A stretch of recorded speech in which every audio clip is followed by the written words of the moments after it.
मुंसिफ news को पेश कर रहे हैं रूप मंत्रा आयुर्वेदिक फेस वॉश। ये कोई कॉस्मेटिक नहीं, आयुर्वेदिक औषधि है।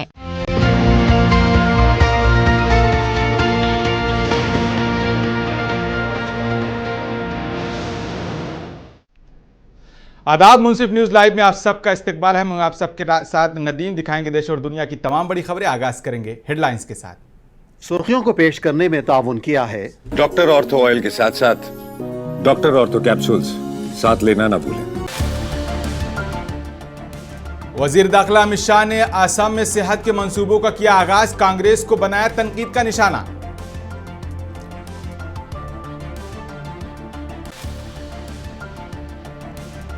एलजी मनोज सिन्हा ने श्रीनगर में दहशतगर्दी से मुतासिरा खानदानों में तकर्री नामे हवाले किए, कहा हुकूमत दहशतगर्दी से मुतासिरा खानदानों के साथ खड़ी है।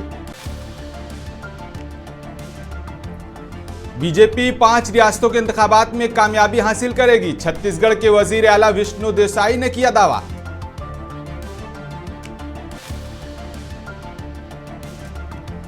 आसाम असेंबली इंतखाबात के लिए सरगर्मियां हुई तेज, आम आदमी पार्टी ने अपने उम्मीदवारों की पहली फेहरिस्त की जारी।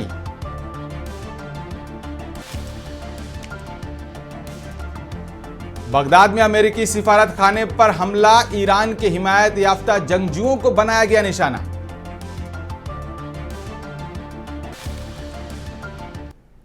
चलिए खबरों की तफसील से शुरुआत करते हैं। आपको बता दें कि मरकजी वजीर दाखिला अमित शाह ने आसाम में 292 करोड़ रुपए के सेहत के मंसूबों का आगाज किया है।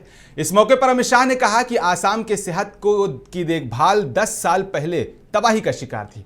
उन्होंने कहा कांग्रेस ने सिर्फ अपने लीडरों के खानदानों की माली सेहत के लिए काम किया है, आम जनता के लिए काम नहीं किया। आप याद करिए 10 साल पहले पूरे नॉर्थ ईस्ट की स्वास्थ्य सेवाओं का हाल क्या था।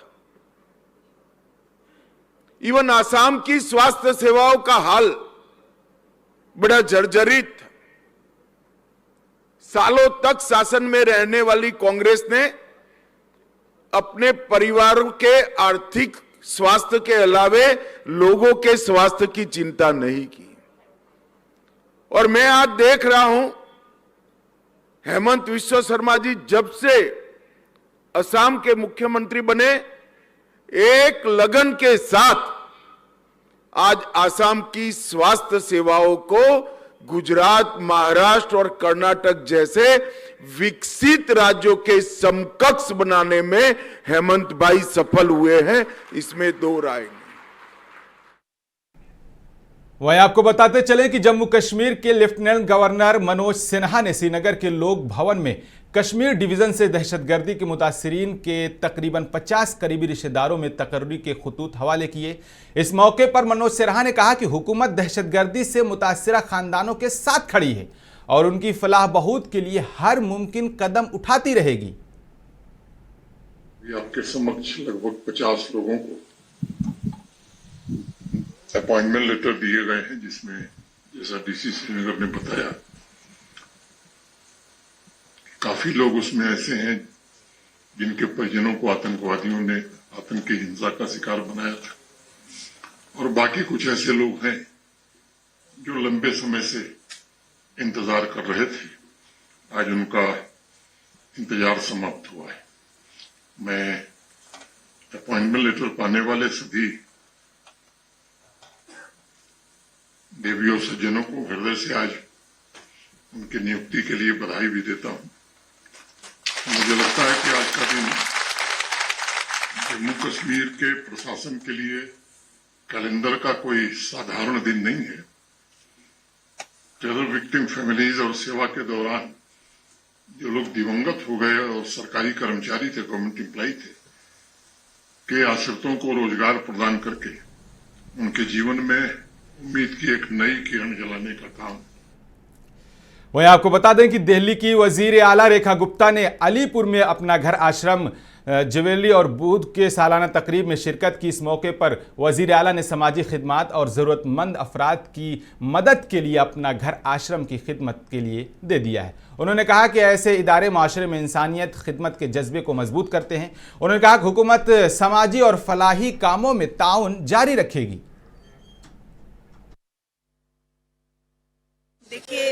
समाज में सेवा का जो काम है वो केवल सरकारें अपने दम पे नहीं कर सकती, उसमें समाज का जुड़ना बेहद आवश्यक है। अपना घर उसी तरह का एग्जाम्पल है जहां सरकार और समाज इकट्ठे मिलके काम करता है।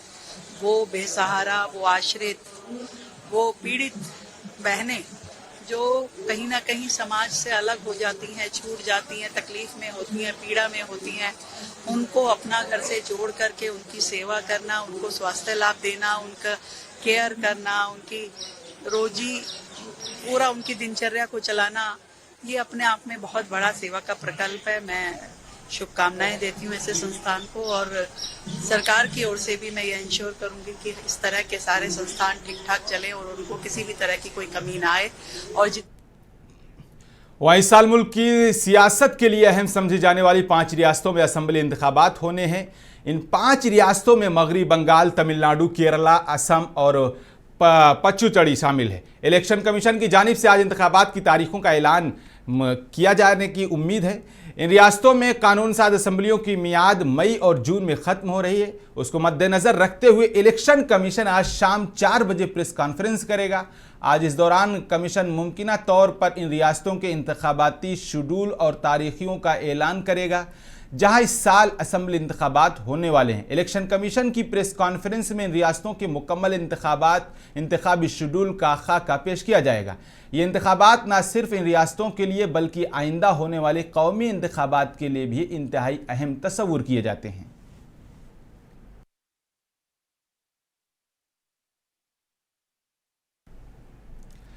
वहीं इलेक्शन कमीशन की जानिब से आज असेंबली इंतखाबात की तारीखों का ऐलान करने के जिम्न में छत्तीसगढ़ के वजीर आला विष्णु देसाई ने कहा कि बीजेपी 5 रियासतों में अपनी अच्छी तरह तैयारी की है और जीत दर्ज करेगी।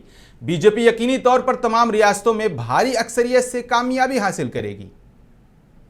देश की जनता के साथ खड़े रहती है और 5 राज्यों में भी बहुत अच्छी तैयारी है। निश्चित रूप से भारतीय जनता पार्टी सभी राज्यों में प्रचंड मतों से जीतेगी। अब बड़ा दुख का विषय है कि महामहिम राष्ट्रपति देश का सर्वोच्च पद होता है और उनका कार्यक्रम को एवॉइड करना ये तो बहुत ही दुख की बात है। ऐसा नहीं करना चाहिए और इसकी हम घोर निंदा करते हैं। और तो ये बता दें कि उत्तराखंड के वजीर आला पुष्कर सिंह धामी ने सब डिस्ट्रिक्ट अस्पताल तानकपुर में जदीद कार्डिक एम्बुलेंस को हरी झंडी दिखाकर रवाना किया। इस मौके पर वजीर आला ने तांकपुर सब डिस्ट्रिक्ट अस्पताल में जदीद तिब्बी आलात भी का इफ्तिताह किया और अस्पताल का मुआयना किया। वजीर आला ने कहा कि रियासती हुकूमत आवाम को बेहतर सेहत सहूलियात फराहम करने के लिए मुसलसल इक़दाम कर रही है। नए तिब्बी आलात की तनसीब से अस्पताल में इलाज की सहूलियात मजीद बेहतर होगी और मरीजों को मेयारी तिब्बी इमदाद मिल सकेगी।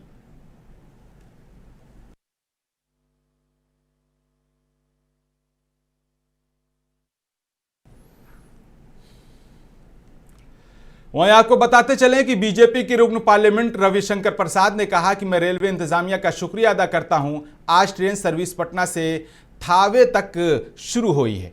थावे एक रूहानी मरकज है जहां की अकीदतमंदों ने वहां पहुंचने के लिए बड़ी ट्रेन की सहूलियत का मुतालबा किया था। आज वो मुतालबा पूरा हो रहा है। रेलवे प्रबंधन का बहुत बहुत धन्यवाद देता हूं, दानापुर के पूरे प्रबंधन का, कि आज पटना से थावे के लिए ये ट्रेन सेवा शुरू हुई है। थावे आध्यात्म का केंद्र है, माता रानी का केंद्र है। स्वयं सिद्ध माता रानी वहाँ उपस्थित हैं। मैं गया हूँ वहाँ कई बार। यहाँ के भक्तों का आग्रह रहता था कि हम लोग को वहाँ जाने के लिए ट्रेन की व्यवस्था हो, तो आज वो हुई है। तो बहुत धन्यवाद। भक्तों को माँ का दर्शन का सौभाग्य मिले, इससे अच्छी बात और क्या होगी। रेलवे के पदाधिकारियों को, मित्रवत श्याम रजक जी को। वहीं आसाम असेंबली इंतखाबात के लिए सियासी जमातों में सरगर्मियां तेज हो गई हैं। आम आदमी पार्टी ने आसाम असेंबली इंतखाबात 2026 के लिए उम्मीदवारों की पहली फहरिस्त का ऐलान कर दिया है। इस पहली फहरिस्त में 14 उम्मीदवारों के नामों का ऐलान किया गया है। जराये के मुताबिक पार्टी क़यादत की जानिब से आने वाले दिनों में मजीद हलकों के लिए भी उम्मीदवारों के नामों का ऐलान किया जाएगा। आसाम में इस बार असेंबली इंतखाबात को काफी अहम माना जा रहा है और मुख्तलिफ सियासी जमातें अपनी तैयारियों में मसरूफ हैं।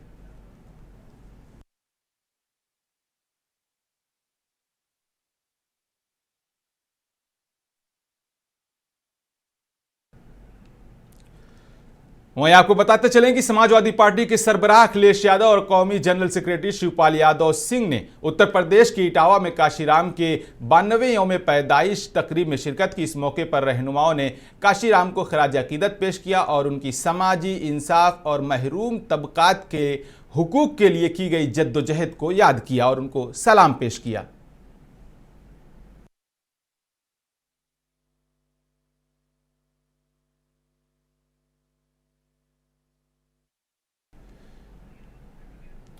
वहीं आपको बता दें कि मरकजी वजीर दाखिला अमित शाह की जानिब से पंजाब में भगवंत मान की हुकूमत को केजरीवाल का एटीएम कार्ड कहने पर कांग्रेस लीडर नाना पटवाले ने कहा कि बीजेपी के लिए तमाम रियासतें एटीएम बन गई हैं। उन्होंने बीजेपी को शदीद तनकीद का निशाना बनाया है। आप भी सुनिए उन्होंने क्या कहा है। तो सभी राज्य एटीएम हो गए ना। महाराष्ट्र से कितना पैसा इनका जो व्यापारी दोस्त है उनके जेब में कैसे रोज पैसे जाते हैं, उनके तिजोरी में कैसे पैसे जाते हैं, हर राज्यों से जा रहे हैं। हर राज्यों में भागीदारी है इनके मित्रों की, वो जो उद्योगपति मित्र हैं जो। तो एक आध राज्य अगर अपोजिशन के पास में है तो उसको इस तरह से बदनाम करने का काम ये करते हैं। आपको पता होगा कि चुनाव के समय में 2024 में कांग्रेस के पूरे अकाउंट स्विच कर दिए थे। तो ये जो राजनीति बीजेपी और अमित शाह और मोदी करते हैं, अब ये देश में नहीं चलने वाली है। ये कैसे भ्रष्टाचारी है, देश कैसे लूट रहे बीजेपी और अमेरिका को कैसे दे रहे और इनके मित्रों को कैसे दे रहे, ये तो पूरे देश को पता है। तो अमित शाह का ये एटीएम वाला जो भाषण है वो हर राज्यों में चलता है जहां विरोधी दल की सरकार होती है। तो ये जो भाषण है अब नहीं चलने वाला है। मैं उनको पूछना चाहता फडणवीस को, उन्हें ही उनके सवाल में जो सवाल खड़े किए उसमें जो खुद का जवाब दे दिया। उन्होंने कहा कि घरगुती गैस हम कंटिन्यू दे रहे हैं, ऐसा उन्हें कहा है। इसका मतलब है कि कमर्शियल गैस उन्होंने बंद कर दिया। फिर कमर्शियल गैस बंद कर दिया तो जो हॉस्टल में रहने वाले बच्चे थे उनका खाना वहां कमर्शियल गैस से चलता तो बंद हो गया। अभी सब हॉस्टल ने बच्चों को बोला कि हम खाना नहीं खिला सकते। अब देखो, तो लोग बच्चे तो गरीब के हैं, मीडियम क्लास के हैं, वो तो वहां रूम लेके रह नहीं सकते, होटल में खा नहीं सकते। तो उसका जवाब तो उन्हें दिया। तो ये क्या करने वाले हैं उसके लिए? होटल में जिस तरह से अब कमर्शियल गैस बंद हो गया, होटलें बंद हो गई, कई लोग बेरोजगार हो गए, राज्य की तिजोरी में आने वाला महसूल वहां पे रुक गया। वहीं आपको यही बताते चले कि कांग्रेस के सीनियर लीडर मणिशंकर अय्यर ने एक मरतबा फिर वजीर आजम नरेंद्र मोदी को शदीद तनकीद का निशाना बनाया है। मणिशंकर अय्यर ने कहा कि मैंने वजीर आजम के बारे में कभी कुछ नहीं कहा, उनका ताल्लुक नीच जात से है, बल्कि मैंने कहा था कि वो इस एक नीच किस्म के आदमी हैं। कांग्रेस लीडर ने कहा कि वजीर आजम अक्सर झूठ का सहारा लेते हैं। मणिशंकर अय्यर ने कहा कि मैंने ये भी कभी नहीं कहा कि चाय वाला कभी वजीर आजम नहीं बन सकता। कांग्रेस लीडर ने पीएम मोदी की जानिब से मुसलमानों के खिलाफ किए गए रिमार्क्स पर भी शदीद तनकीद का निशाना बनाया है। आप भी सुनिए उन्होंने क्या कुछ कहा है। कि मैंने उनको नीच कहा, मैंने कतई नहीं कहा। मैंने कहा नीच किस्म का आदमी है। और वो कहते हैं कि मैंने कहा, और ये इसलिए कि मैं ब्राह्मण हूं। वो मंच पर कहते हैं कि ये मणिशंकर ब्राह्मण जो है वो कहता है कि मैं नीच जात का हूं। हाँ, मैं नीच जात का हूं और मुझे बहुत फख्र है इस पर। मैंने कभी उनको नीच जात का नहीं बुलाया। मैंने कहा कि उनका चरित्र नीच है, ये मैंने कहा। अब ये बिल्कुल अलग बात है। फिर वो कहते हैं कि मैंने कहा था कि चाय वाला प्रधानमंत्री नहीं बन सकता है। अरे आप उस वीडियो को देखिए, आज तक यूट्यूब पर है। मैंने ये नहीं कहा कि क्योंकि वो चाय वाला है इसलिए वो प्रधानमंत्री नहीं बन सकता है। तो ऐसे झूठ बोलकर, ऐसे गलत अफवाहें को फैलाकर वो अपने को प्रधानमंत्री बना चुके हैं। और बनते बनते मुसलमानों के बारे में उन्होंने इतने खराब चीज या तो बताया है या इशारा किया है कि आज हमारा देश जो है वो बिल्कुल सांप्रदायिक बन चुका है। आपको बता दें कि आज़ाद समाज पार्टी के सरबराह और नगीना से रुकन पार्लियामेंट चंद्रशेखर आज़ाद ने उत्तर प्रदेश पुलिस भर्ती इम्तिहान के तनाज़ुर पर हुकूमत को निशाना बनाया है। उन्होंने कहा कि ये सब कुछ हुकूमत की क़यादत में हो रहा है। सवाल उठाते हुए उन्होंने कहा कि पर्चा कौन छाप रहा है, इम्तिहान कौन करा रहा है। चंद्रशेखर आज़ाद ने मजीद कहा कि मुल्क और रियासत में असल मसाइल पर बात होनी चाहिए, जैसे रोटी, कपड़ा और मकान, बेरोजगारी और महंगाई। उनके मुताबिक अवाम इन बुनियादी मसाइल से परेशान है, लेकिन तवज्जो दूसरी चीज़ों की तरफ मोड़ दी जाती है। बहुजन समाज के लोगों को समझाने के लिए आज के दिन हम मंच से भी इसको दोहराएंगे कि अपना वोट भी बहुजन समाज को दो और अपना नोट भी बहुजन समाज को दो, तभी महापुरुषों का सामाजिक परिवर्तन, आर्थिक मुक्ति का लक्ष्य कामयाब होगा। देखिए, सब ये सरकार के नेतृत्व में हो रहा है। भाई कौन छाप रहा है पेपर, कौन करा रहा है परीक्षा? अब सरकार जानबूझ के अगर किसी का अपमान करना चाहती तो हम क्या कर सकते हैं? हम तो कहेंगे ऐसे शब्दों का प्रयोग नहीं होना चाहिए, लेकिन इसका जवाब आपको मुख्यमंत्री से मांगना चाहिए कि उनकी निगरानी में हो रही भर्ती, या वो मना करते उनकी निगरानी में नहीं हो रही है। तो उनकी निगरानी में हो रही तो वो ऐसा करते क्यों करा रहे हैं? जानबूझ के जो है माहौल खराब करने। रोटी, कपड़ा, मकान, बेरोजगारी, महंगाई पे बात होनी चाहिए। गैस सिलेंडर क्या हाल है आप बताओ? लखनऊ में मिल पा रहा है, नहीं मिल पा रहा है? लाइनें तो लंबी लंबी लग रही है यहाँ भी। उत्तर प्रदेश में सीतापुर जिले के रामपुर मथुरा पुलिस स्टेशन पर कल देर रात एक सड़क हादसा पेश आया। इस हादसे में 3 नौजवानों की मौत हो गई। पुलिस के मुताबिक तीनों नौजवान किसी रिश्तेदारी की शादी में जा रहे थे। बसवारा गांव के करीब मोड़ पर नामालूम गाड़ी ने उनकी मोटरसाइकिल को टक्कर मार दी। शदीद जख्मी अफराद को कम्युनिटी हेल्थ सेंटर ले जाया गया, जहां डॉक्टरों ने मुर्दा करार दे दिया। पुलिस ने इस मामले में केस दर्ज कर लिया और तहकीकात जारी हैं। रात करीब 8:30 बजे 3 लड़के मोटरसाइकिल पर सवार एक बारात में ग्राम विशेषर थाना रामपुर मथुरा जा रहे थे। गांव के पहले ही महमूदाबाद रामपुर मथुरा मुख्य मार्ग पर एक ट्रैक्टर ट्राली से टकरा जाने के कारण तीनों गंभीर रूप से घायल हो गए। तीनों को गंभीर घायल अवस्था में CHC रामपुर मथुरा तत्काल भेजा गया, जहां डॉक्टरों द्वारा उन्हें मृत्यु घोषित कर दिया गया है। ट्रैक्टर ट्राली कब्जा पुलिस में ले लिया गया है और तहरीर लेकर आवश्यक विधिक कार्रवाई की जा रही है। कानून व्यवस्था की कोई समस्या नहीं। रात करीब 8:30 बजे 3 लड़के। वहीं जम्मू कश्मीर के जिला पूंछ की इंतजामिया ने जिले में गैस एजेंसियों और पेट्रोल पंप्स का दौरा किया और वहां दस्तयाब ज़खायर का जायजा लिया। इंतजामिया ने कहा कि जिला में घरेलू गैस, पेट्रोल और डीजल की वाफिर मिकदार मौजूद है। आवाम को किसी भी किस्म की किल्लत का सामना नहीं करना पड़ेगा। हुकाम ने यकीन दहाई कराई है कि ज़रूरी अशिया की मुसलसल फराहमी को यकीनी बनाने के लिए निगरानी जारी रखी जाएगी। कमेटी है, सब डिवीजन लेवल कमेटी भी कॉन्स्टिट्यूट हो गई है और इन कमेटीज़ का ये मकसद है कि ये जितने भी आपके एसेंशियल कम्युनिटीज़ हैं, सेल डिपोज हैं और जहाँ पे भी LPG गैस के ये डिस्ट्रीब्यूशन होती है, उस सब पे जाके स्टॉक पोजीशन चेक करना है ताकि ब्लैक मार्केटिंग ना, होर्डिंग ना हो, प्राइस हाइक ना हो। इन सब चीज़ों को देखने के लिए आज हम सिटी का दौरा किया। हमने 1-2 एजेंसीज चेक की, कुछ होटल चेक किए कि कमर्शियल जो डोमेस्टिक सिलेंडर यूज़ ना करें, कमर्शियल जो इस्टेब्लिशमेंट है। तो इन सब चीज़ों को देखने के लिए हमारी पूरी कमेटी बनी है, जिसमें DYSP साहब हेडक्वार्टर साहब हैं, उसके बाद हमारे पास AD फूड है, लीगल मेट्रोलॉजी के हैं, CO म्यूनसिपैलिटी है, ARTO साहब हैं। तो ये सारी कमेटी इन सब चीज़ों को देख रही है। सर, ऐसा तो कोई मसला नहीं पैनिक का। लोगों ने खुद ही एक अफवाह के तौर पे आपस में एक दूसरे से मिलके कि गैस की कमी हो रही है, ऐसा कुछ भी नहीं है। गैस अवेलेबल स्टॉक है, आपने खुद देखा भी, एडमिनिस्ट्रेशन डी साहब आए खुद ही तो यहाँ आके देखा है, तो ऐसी कोई कमी नहीं लगी कि स्टॉक में कहीं हमें या खुद प्रॉब्लम हो। हम एज ए डिस्ट्रीब्यूटर हमें ऊपर से डेली शाम को पूछते हैं वो भी कि स्टॉक अवेलेबल है, कितना है। जहाँ डिमांड है तो आप गाड़ियाँ भेजो। रूटीन में हमारी गाड़ियाँ आ रही हैं जो ट्रक जम्मू से रिफिल लेके आते हैं, तो स्टॉक में कहीं कमी आई नहीं है। ऐसे ही पैनिक बना हुआ है, अफवाह चल रही है। तो बाकी ऐसे रूटीन में गैस की गाड़ियाँ जो जा रही हैं लोग ले भी रहे हैं, तो ऐसा कुछ है नहीं है पैनिक। वहीं आपको बताते चलें कि तिराल के सिमो इलाके के मकामी लोगों ने मुतालबा किया है कि गांव के नेलवान इलाके में वाक़ सरकारी ज़मीन को सयाती मकाम में तब्दील किया जाए, क्योंकि यहां सैकड़ों कुनाल अराजी दस्तयाब है। मकामी मुंसिफ डॉक्टर जोगेन सिंह ने कहा कि पहाड़ ट्यूब गार्डन कायम किया जाए जहां लोग खूबसूरती से लुत्फानंदोज हो सकें, यहां आ सकें, आसानी से रह सकें। उन्होंने इस सिलसिले में हुकूमत से मुतालबा किया है कि मुदाखलत करे और अपील की है कि इसको ये मकाम दिया जाए। एक बेहतरीन पहाड़ी पर और खूबसूरत पहाड़ी के दामन में खड़ा हूँ। आप भी देख सकते हैं पहाड़ी को। यहाँ ज़मीन है और यहाँ अच्छा सा खूबसूरत एक टूरिस्ट रिज़ॉर्ट बन सकता है।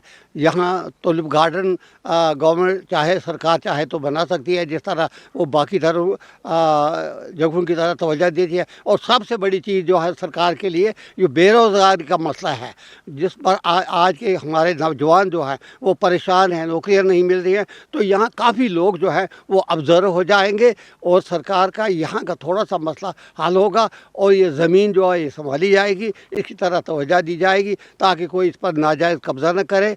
और यहाँ जो है यहाँ लोग जो हैं मुख्तलिफ गाँव से कभी कभी पिकनिक के लिए भी आते हैं क्योंकि ये खूबसूरत जगह है। वहीं आपको बताते चलें कि मुत्तहिदा अरब इमारात को ईरान के मुसलसल हमलों के खिलाफ अपने दिफा का हक हासिल है, लेकिन वो तहम्मुल का मुजाहरा कर रहा है। मुत्तहिदा अरब इमारात के एक सीनियर अहलकार ने कहा क्योंकि तेहरान खलीजी खित्ते में जवाबी हमले जारी रखे हुए है। मुत्तहिदा अरब इमारात के सदारती मुशीर अनवर गिरशाज ने सोशल मीडिया प्लेटफॉर्म एक्स पर कहा कि मुत्तहिदा अरब इमारात को इस मुसल्लत करदा दहशतगर्दाना हमले के खिलाफ अपने दिफा का हक हासिल है, लेकिन वो अब भी अकल और तदब्बुर को तरजीह दे रहा है, तहम्मुल का मुजाहरा कर रहा है और ईरान और खित्ते का हल तलाश कर रहा है। उन्होंने मज़ीद लिखा कि मुत्तहिदा अरब इमारात ने आखिरी लम्हे तक इस जंग को टालने के लिए वाशिंगटन और तेहरान के दरमियान सालसी का मुखलिसाना कोशिश की।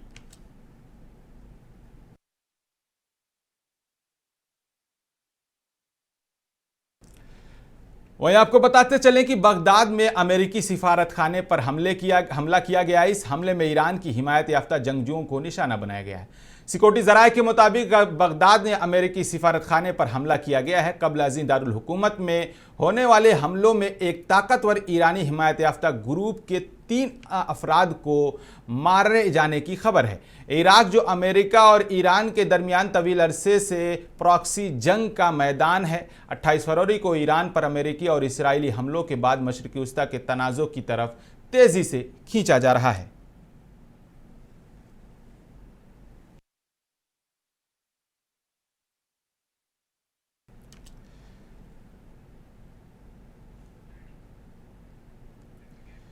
वहीं आपको बता दें कि अमेरिकी नशरियाती ने ईरान जंग की मनफी कवरेज के बारे में सदर डोनाल्ड ट्रंप की शिकायत का जवाब देते हुए उन पर जोर दिया कि वो लाइसेंस की तजदीद से पहले अपना मौक़िफ़ दुरुस्त करें।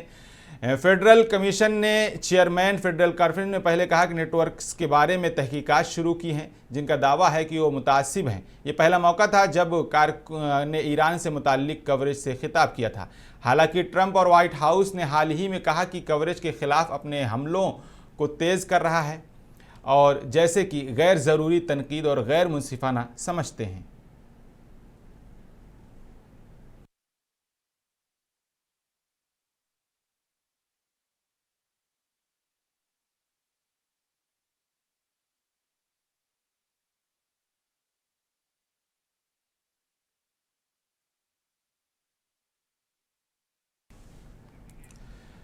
तो मुंसिफ न्यूज़ लाइव देख रहे थे आप। मुंसिफ न्यूज़ लाइव में बस इतना ही। देश और दुनिया की तमाम खबरों को देखने के लिए देखते रहिए मुंसिफ टीवी न्यूज़।